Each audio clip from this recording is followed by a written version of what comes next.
Fatmawati Sianturi. Silakan Ibu. Silakan ditemani, silakan.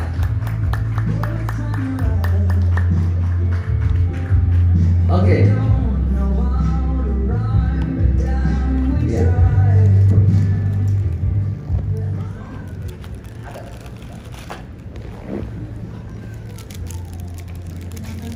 Buat TC yang sudah mengundang saya ke ROP sebentar.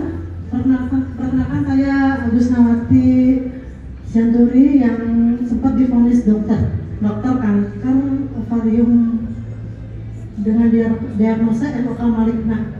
Kalau saya searching di internet itu maligna itu ke arah keganasan. Jadi pertama kali saya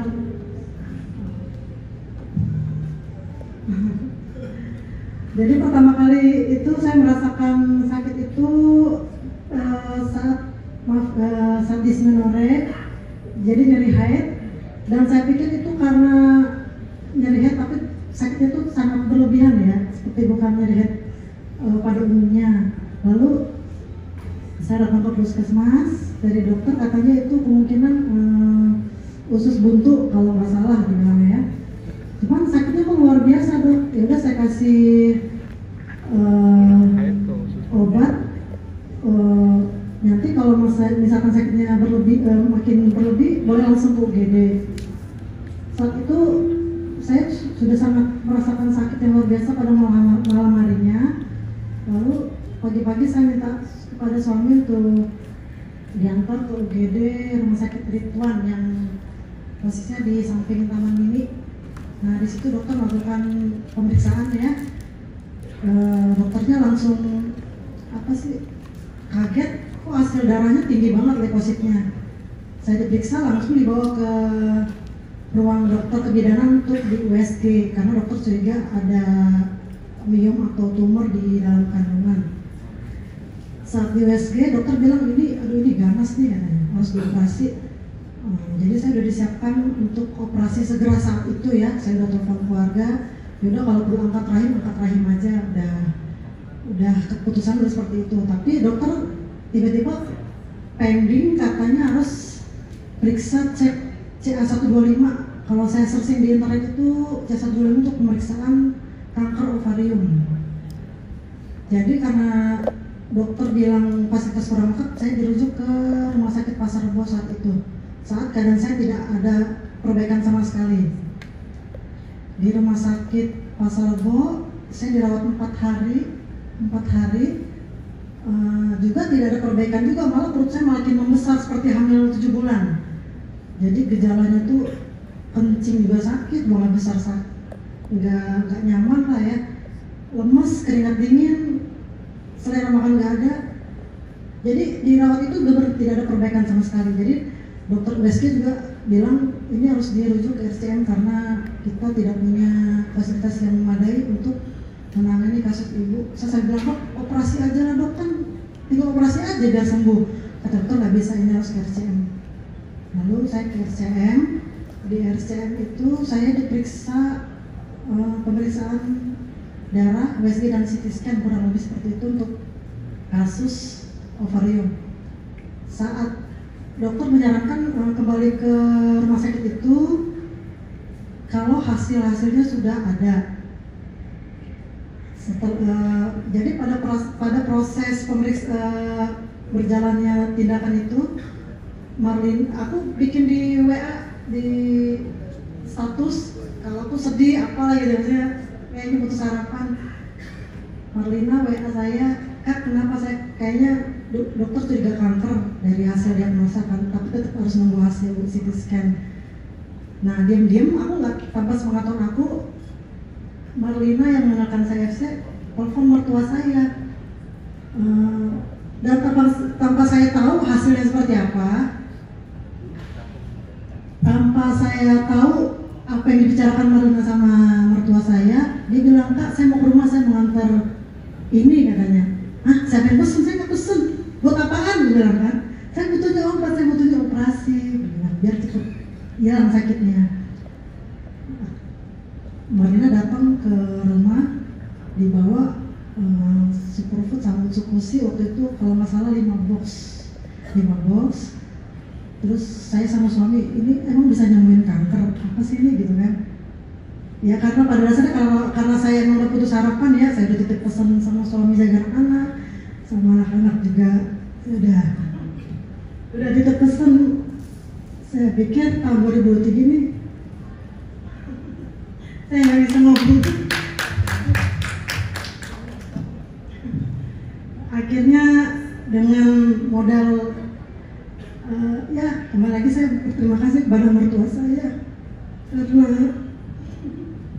karena sudah support dana ya, jadi saya tinggal konsumsi aja.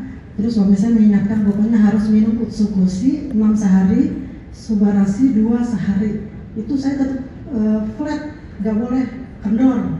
Jadi tugas suami saya itu selalu ngingetin, misalkan pulang nih, udah minum belum? Udah gitu. Sorenya juga tetap diingetin, jadi nggak putus-putus diingetin.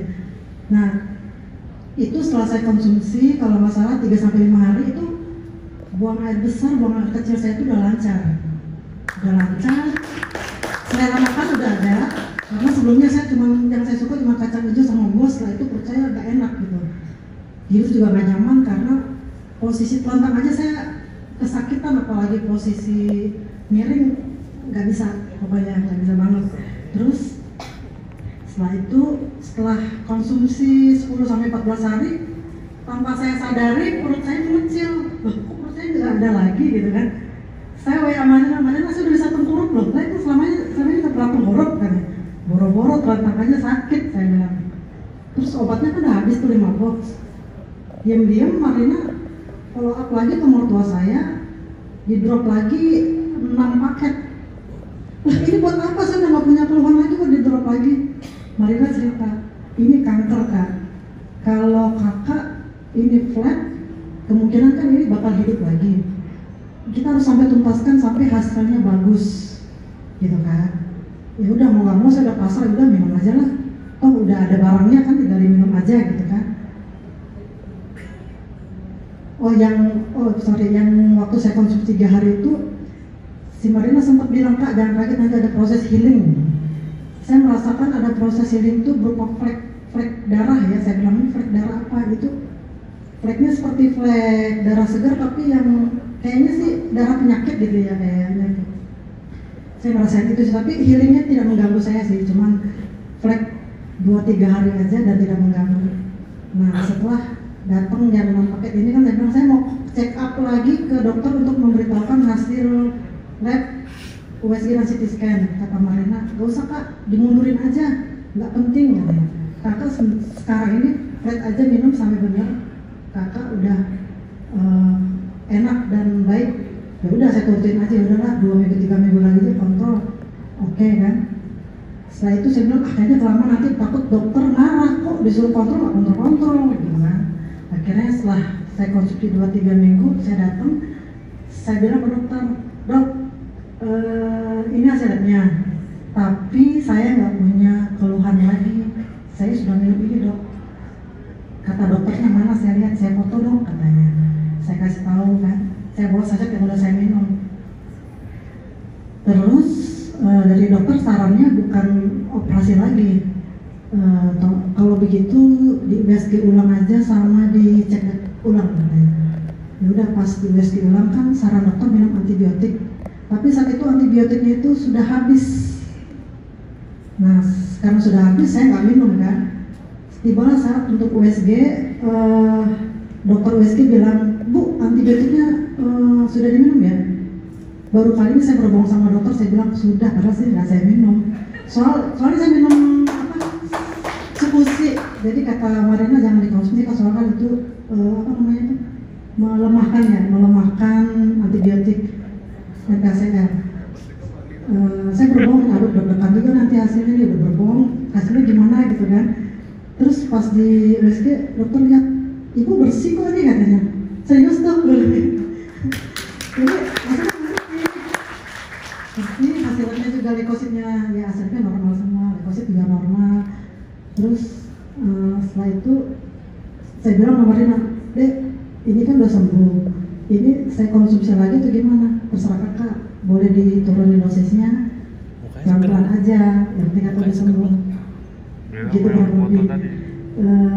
Di sini saya mengucapkan terima kasih kepada Tuhan ya, karena sudah memberikan saya kesempatan untuk hidup lagi, kepada keluarga besar, kepada suami, terutama buat Mbak Rina yang sudah melakukan FC. Dan kebetulan saat saya mengkonsumsi ini, depan rumah saya kan ada teman dari kecil ya. Saat saya konsumsi dia bilang, loh kamu nggak jadi operasi, kok muka kamu seger ya, kok kamu makin gimana katanya. Ya sih saya udah minum yang itu, ada saya angkat, tolong dong suruh ke rumah, saya mau dong katanya. Dia pesan awalnya 1 paket, karena dia merasa ada healing, karena kan dia punya orang tua gennya kanker, suaminya meninggal bulan 3 karena kanker juga, dia merasa dia perlu untuk basmi kanker di dalam tubuhnya juga. Dia pesan langsung 6 paket saat itu ya, langsung ada 6 paket. Selanjutnya saya cuma memberikan kesaksian, banyak yang tertarik ya. Jadi awalnya saya tidak menawarkan, tapi cuma memberikan kesaksian aja. Mungkin itu aja. Terima kasih.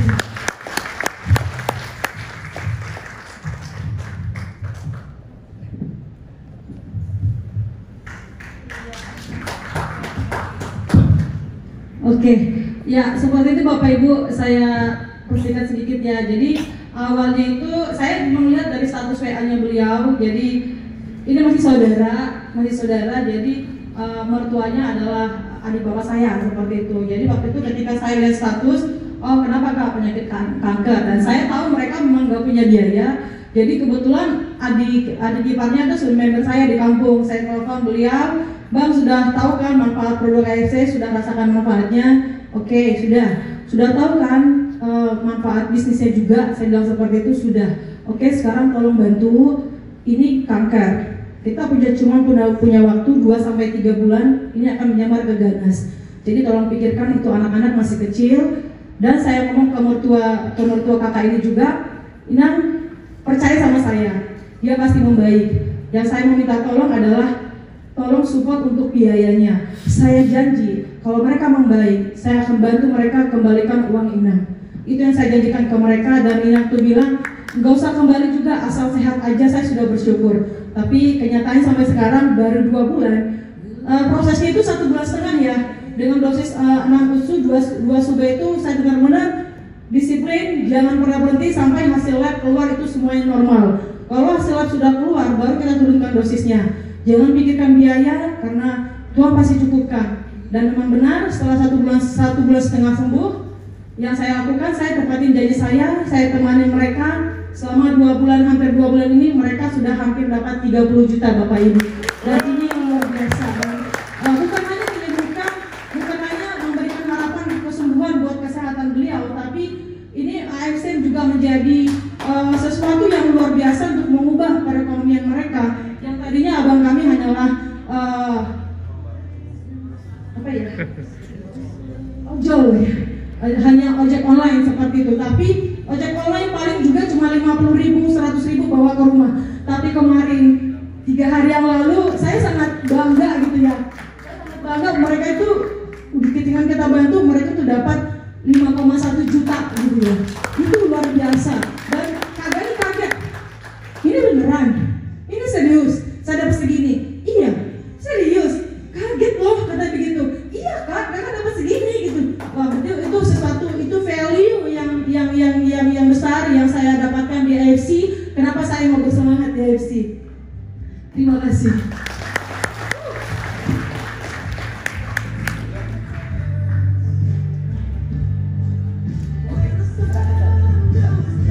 Mbak Marina, kami kan tahu, bahkan Mbak Marina banyak sekali juga teman-teman mungkin yang sudah di sini yang sudah tahu Mbak Marina siapa, tapi pasti yakin juga banyak yang belum tahu Mbak Marina siapa.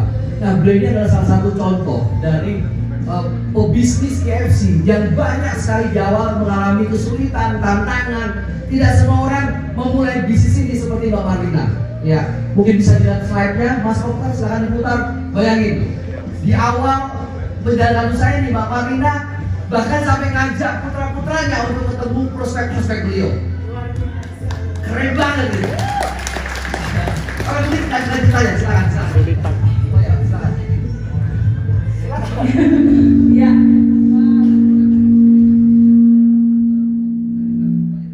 Oke, mungkin sudah banyak yang mungkin belum banyak juga sih ya yang tahu kisah saya itu ibu rumah tangga dan saya memulai berbisnis AFC bukan posisi dalam keadaan nol tapi minus, benar-benar minus karena setelah berkeluarga kita benar-benar namanya keluarga baru-baru ya, benar-benar diuji. Jadi sampai lahir anak pertama saya putuskan untuk resign, tapi saya harus menerima keadaan bebas tapi terbatas secara keuangan.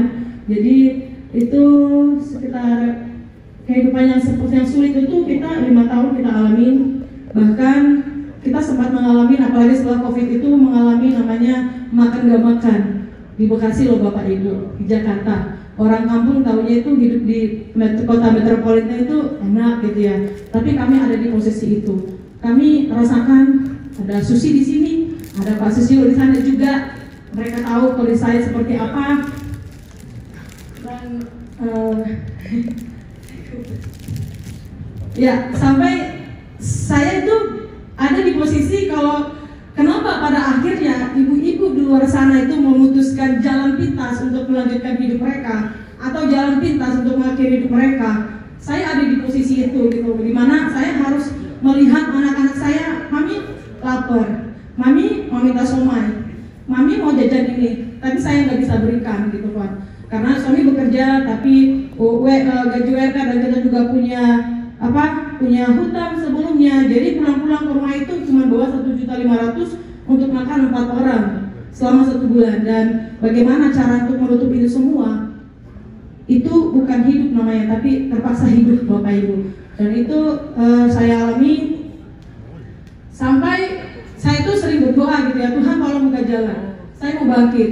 Jadi benar-benar sulit, benar-benar untuk beli air minum aja tuh nggak ada loh. Air minum berapa sih? 5.000 tuh bisa ya, tapi kita untuk beli air minum itu kan nggak ada. Bahkan kami tuh masak air keran dari rumah gitu kan. Jadi sampai singkat cerita sampai saya menemukan bisnis AFC ini. Saya waktu itu pas COVID sebenarnya saya ada kayak income nggak tetap seperti itu gitu ya. Cuman karena COVID semua diberhentikan, jadi saya dalam keadaan lapar. Saya mampir ke satu tempat rumah makan langganan saya lihatlah produk itu terpajang di meja itu. Ini apa? Oh ini produk Jepang. Fungsinya buat apa? Pokoknya meregenerasi sel, bisa sembuhin stroke, pokoknya ya minum pun bisa jalan. Saya langsung berpikiran produk Jepang, oke. Yang kedua, tubuh bisa menyembuhkan diri sendiri. Saya masuk akal di situ, saya pelajarin dulu. Ini ada bisnisnya bagus, saya nggak mau bisnisnya. Saya pelajarin dulu karena kalau produknya bagus, otomatis bisnisnya pasti mengikuti. Itu yang saya pelajari waktu itu. Cara gabungnya gimana? Beli 2 box jadi member. Tapi saya waktu itu jangankan 1 box, sisa saya cuma 30.000. Sementara anak saya di rumah itu sudah menantikan mami bawa susu. Sementara kantor Marlina kita stop, nggak ada fee lagi, nggak ada gajian lagi karena perusahaan ini belum bayar. Jadi dengan 30.000 itu bagaimana caranya? Akhirnya saya pelajarin produknya, saya cari orang sakit, saya jelaskan. Mereka beli, waktu itu 1 box ya, 1 box beli. Akhirnya saya bergabung, waktu ada promo rugi. Nah singkat cerita, itu pun nggak langsung closing ya. Saya 3 bulan nggak ada closing, karena apa? Karena oke, saya harus hadir ke pertemuan. Kalau ada pertemuan pertama saya itu, nah hadir ke pertemuan itu, saya nggak ada pegang duit sama sekali Bapak Ibu. Cuma saya begini, kalau saya di rumah, saya tidak dapat apa-apa. Saya hanya dengar tangisan anak-anak atau begini-begini, saling-saling suami istri. Saya harus keluar. Paling nggak di luar sana itu saya bisa minum, saya bisa makan gorengan. Itu yang dalam hati saya.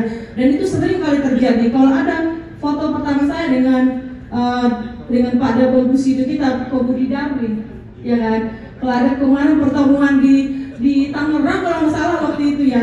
Kalaulah ada pengumuman yang nggak punya duit 2.000 di tasnya, silakan keluar gedung. Saya pertama kali yang keluar gedung karena saya tidak punya duit 2.000 dalam tas waktu itu. Tapi apa? Saya mau belajar. Saya mau belajar mengupgrade diri. Saya mau belajar apa sih ini? Saya harus berhasil. Karena sebelumnya saya jadikan anak-anak saya jadi alasan. Nggak bisa kemana-mana Marlina. Jaga anak-anak, nggak ada jaga anak-anak. Nggak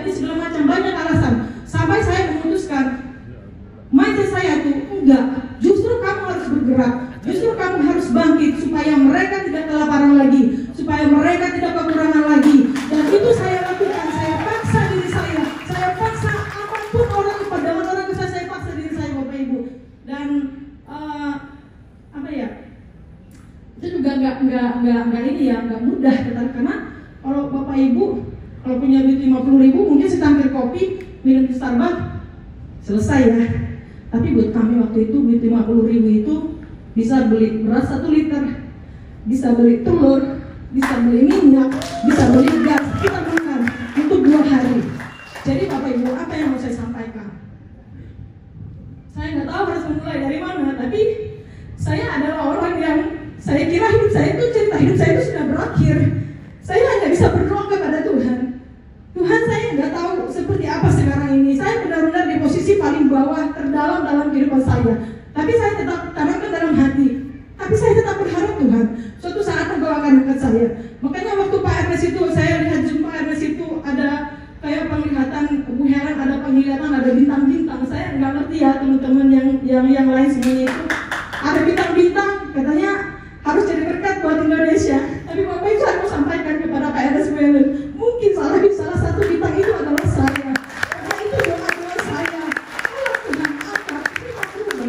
Nggak boleh seperti itu terus, karena ada anak-anak. Kalau saya sendiri nggak masalah, tapi ada anak-anak. Tuhan percayakan ini. Makanya ketika Pak Ernest di Hongkong itu buat saya gitu loh. Terima kasih sudah menghadirkan AFC di Indonesia.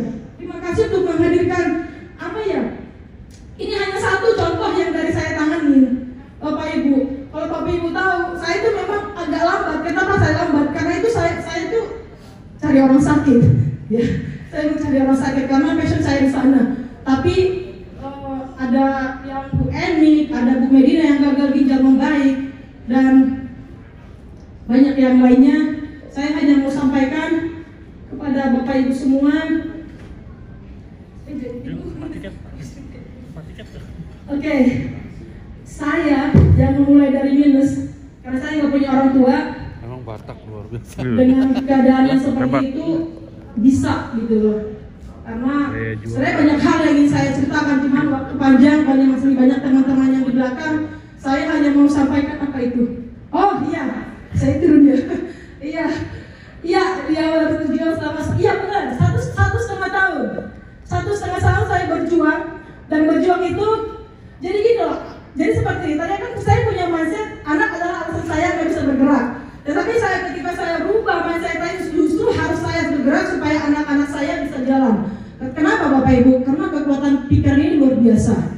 Karena kalau waktu saya bikin alasan anak-anak, karena anak-anak saya nggak bisa begini, kita akan cari alasan untuk membenarkan alasan itu. Tetapi ketika saya berubah mindset saya harus pergi ke sana.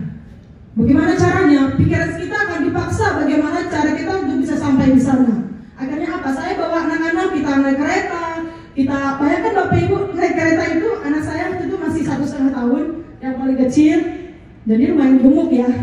Bayangkan naik turun kereta, gendong 1, tenteng 1 gitu loh, untuk hadir ke pertemuan ataupun mengunjungi pasien-pasien. Dan itu saya lakukan kurang lebih 1,5 tahun.